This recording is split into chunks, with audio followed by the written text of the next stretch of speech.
Hello and welcome to Fire Headlines, where we discuss the hottest topics in fire service news. I'm your host, Samantha Didion, and joining me on the panel is Chief Ken Kehmna. Today's topic is both innovative and essential: sweat testing for personalized hydration plans for firefighters. According to an article from OKC Fox, this new initiative aims to address past issues with dehydration experienced by previous recruit classes. So before we really start diving into the idea of firefighter hydration, can you explain to our listeners, just in a broad term, what is sweat testing? As I understand it, sweat testing is measuring the concentration of essentially salt or sodium in an individual's sweat.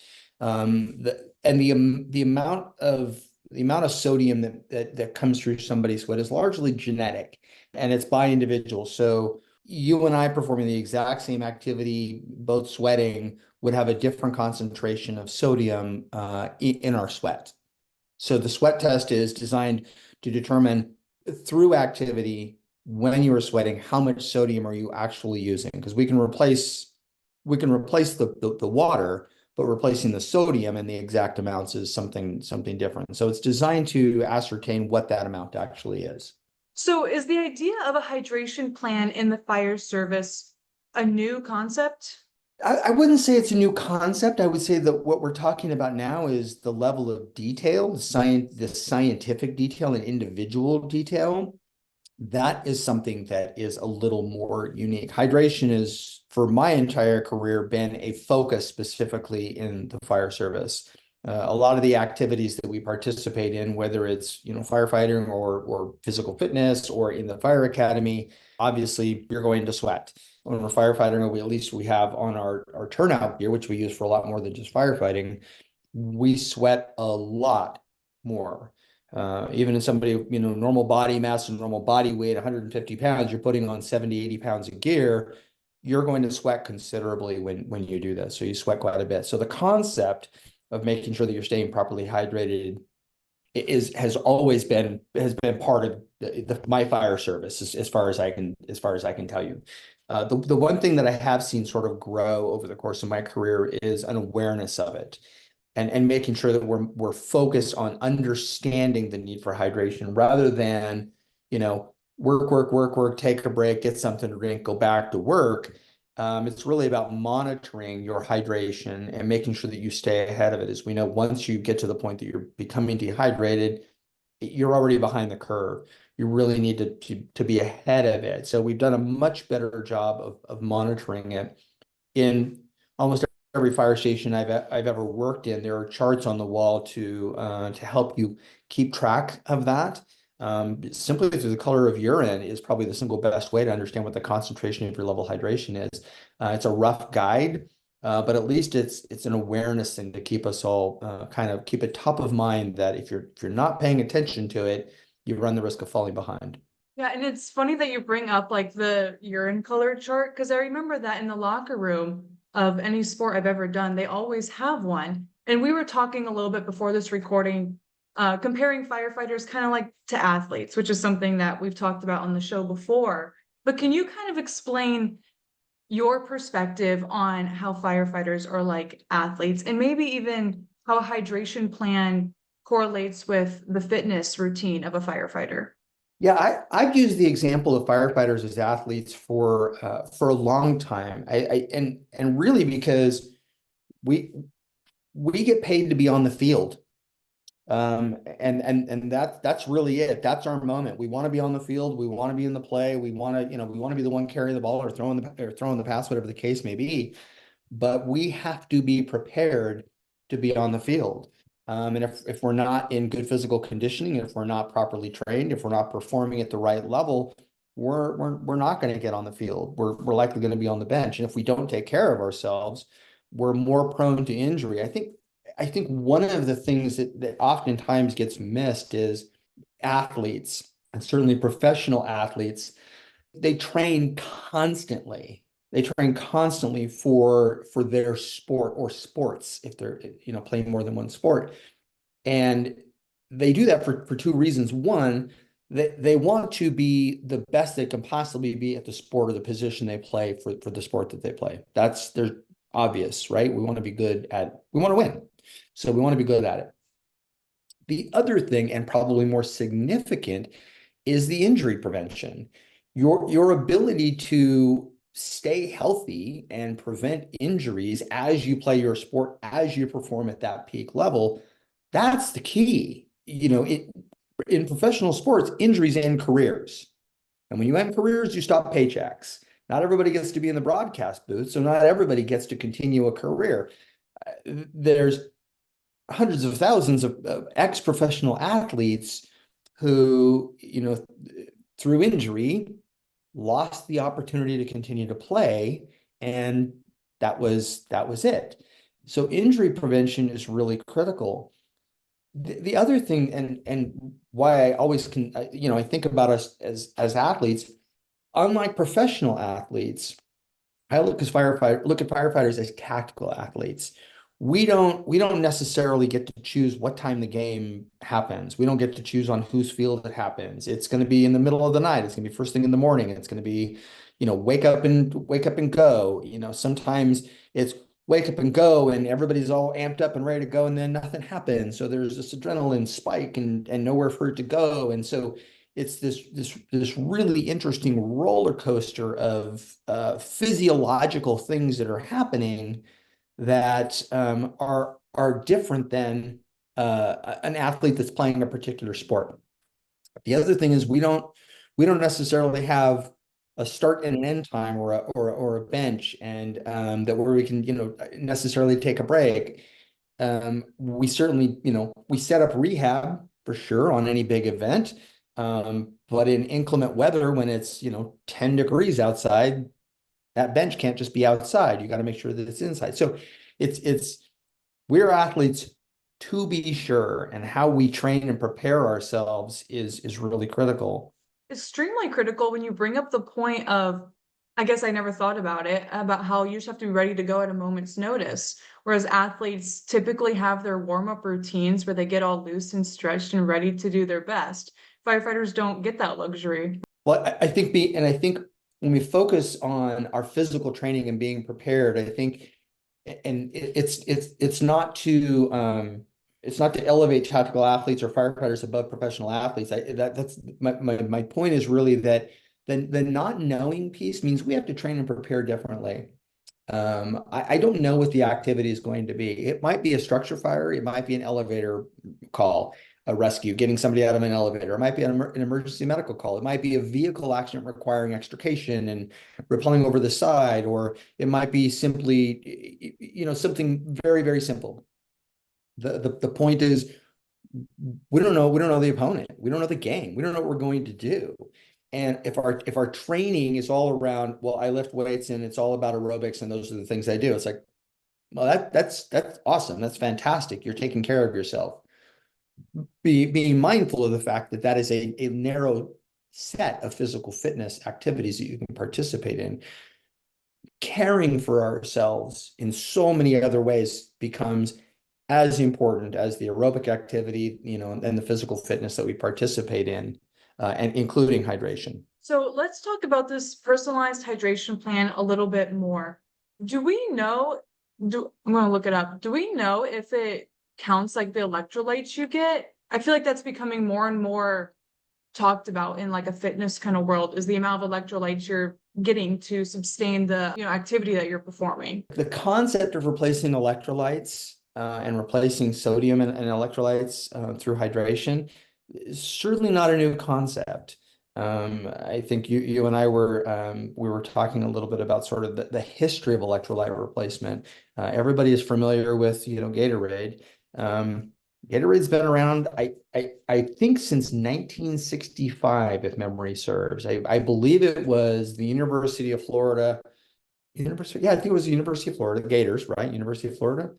And that's why it's called Gatorade, because that's where it was developed. Football coach and the science department at the university developed it because they wanted better hydration for their players. They were realizing they could replace the liquids, but what they could not replace was the electrolytes. And remember, the electrolytes are critical for your muscles and nerve conduction and all of the other things that high performance athletes need to, one, they need for performance. And they also need to make sure that they're replacing those electrolytes so that the damage that they're doing doesn't have long-standing impact on their body. Meaning they're not doing their body physical harm by participating in the activity and continuing to sweat without those electrolytes. So that's really critical. So it's been around since really since 1965. I do understand that the original iterations of that particular performance drink were very difficult to consume, to the point of I don't think many could keep it down. It was not very tasteful from what I understand. So I think Gatorade's come a long way in terms of its capacity as a sports drink or just a regular beverage that people like to drink. But we've been talking about this for a long time. The idea, though, of introducing it into the fire service, I think it's fantastic. I'm straight up, I am really excited that we are talking about this today. Through the Wellness and Fitness Initiative that the International Association of Fire Chiefs and the International Association of Firefighters basically came together, was in the 90s, to really, partner and look at firefighter fitness and the things that we can do to make sure that we're properly preparing firefighters and making sure they're trained and fit and all the other stuff. I think it's perfect. Now, the entire thing has been this evolution over the course of my career. Are we where we need to be? I would say probably not. There are a lot of other things that we need to be, mindful of. I'm glad that we're talking about hydration. I think the idea of personalized hydration plans is absolutely on point, because we're not all the same. We're not all the same size. We're not all the same type. Clearly, we don't, by this discussion, we don't all sweat the same even or the same amount. And so making sure that we're caring for our personnel who are on scene and exerting themselves and oftentimes very significantly, caring for them through an individualized hydration plan, I think is absolutely key. We have the capacity to do it. If we have the ability to know the information, we have the ability to accommodate for that. It doesn't have to be uber complicated. I mean, we don't have to have a beverage truck following us to every incident to make sure that everybody's got their own little bottle. There's other ways that we can accomplish it very simply. So we can make it as sophisticated as we like. But I do think that being mindful of the fact that as individuals, we have individual needs and different body chemistries and all of that, I think is really critical. We talk about teamwork a lot in the fire service. It's critical. Teamwork is critical. Well, your fitness is part of your participation in that team, and caring for one another and making sure that everybody's properly cared for and getting the hydration that they need through a program like this demonstrates commitment to the team, I would say. No, I would absolutely agree. And I did Google it, and sweat tests can measure electrolytes as well as some of the other items that you mentioned at the beginning of the episode: sodium, chloride, potassium, magnesium, and calcium. So obviously incorporating personalized hydration plans can only help your firefighters. What effective hydration strategies do you think that a fire department looking to incorporate, okay, maybe they don't have the money to do a personalized hydration plan, but a broad hydration awareness, how would you suggest that they begin that? I think, like almost everything, it starts with education. Even if you don't have the ability, the financial capacity in your organization to do, comprehensive fitness testing, either at the start of someone's career or throughout their career, whatever the case may be, even if you don't have the capacity to do that, we certainly have the ability to educate. As you mentioned, in this day and age, in the middle of a podcast, you Googled something and you got information back immediately. So to say that we don't have access to the information or the ability to become, better students of these kinds of things is just not true. I think we have the capacity to be able to do that. So I think any organization has the ability to at least motivate their personnel to become educated and understand that this is real and there's value in this, real personal value in this, and that it's worthy of attention. Making the kinds of things available to our personnel so that they can address their own hydration needs, not just, containers of plastic water bottles, but water with electrolytes based upon their own individual needs is also something I don't think is all that big of a stretch. I think we can accommodate for those kinds of things. I guess I've been really fortunate. The organizations that I've worked for had very comprehensive wellness and fitness programs from the time I came into the organization, inclusive of very comprehensive and complex testing, stress treadmill testing and VO2 max testing and underwater weighing for body fat and all the other kinds of stuff. As much as, the organization can spend a lot of money doing those kinds of things, there are partnerships that you can also have with local universities and educational institutions who have physiology labs that might be willing to work with the local government agency to make sure that our firefighters are getting the kind of testing that they need and access to the information that they need to make good decisions. That I think you just need to be creative about it. What are some other things that you think we can be paying some more attention to in the fire service? There's any number of things that we should be considering in addition to hydration. The kind and the quality and the amount of sleep that we're getting. We need to reduce our exposure to things that we know cause cancer. I mean, there are certainly things that we've been discussing in the fire service. We know products of combustion and like we build fire stations very different than we ever did before. We don't bring fire turnouts into the station anymore. So we're getting much better at that. But paying attention to sleep, paying attention to diet, making sure that you're getting exercise, minimizing your consumption of, things there's any number of things you can do. And I think we really want to resist boiling it all down to there's the one thing. There is no one thing. There's any number of things. We're all very different. Our body makeup is very different. Our chemistry is very different. And frankly, our motivation is very different. Some people will get on the treadmill 3, 4 times a day if they want to. And some people, no, thank you. I'm just not into it. For firefighters, though, I think there really is a need to treat ourselves like athletes and train like athletes so that going back to the concept I was saying before, the teamwork thing, I'm a member of a team, and part of that responsibility is making sure that I'm not the one that falls out. If you have to rescue me because I can't, pull my weight, I'm dragging the team down. So I think we just need to be mindful of those things. And it's not to call anybody out. As a team, we support one another.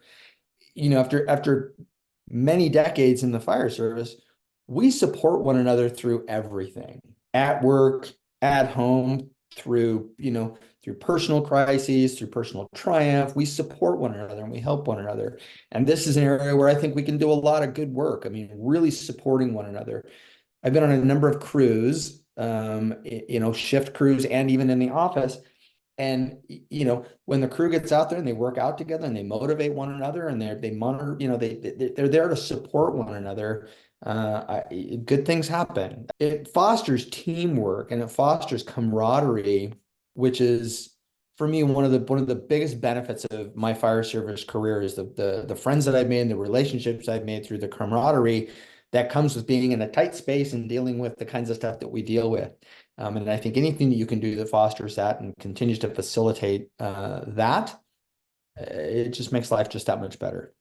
Absolutely. And anyone in the fire service or anyone who has even been in a firehouse, like sitting at the kitchen table with the crew, they probably already have an idea or know that the fire service is such a unique career or industry to be in because it truly is a second family. Like you're living, sleeping, eating with these people, attending their life events. Like it is a very special industry to be a part of. Well, it is, and I think that's it's certainly one of the things that I've enjoyed the most about it is we really do live, we live together, we work together, we play together, and it's through that we develop these really amazing relationships. The work that we do is not always difficult, but it can be really tough. It can really be emotionally challenging. We didn't really get into it, but obviously the impacts of the constant stress and the psychological trauma that can create, that's another area that we need to be mindful of and caring for one another.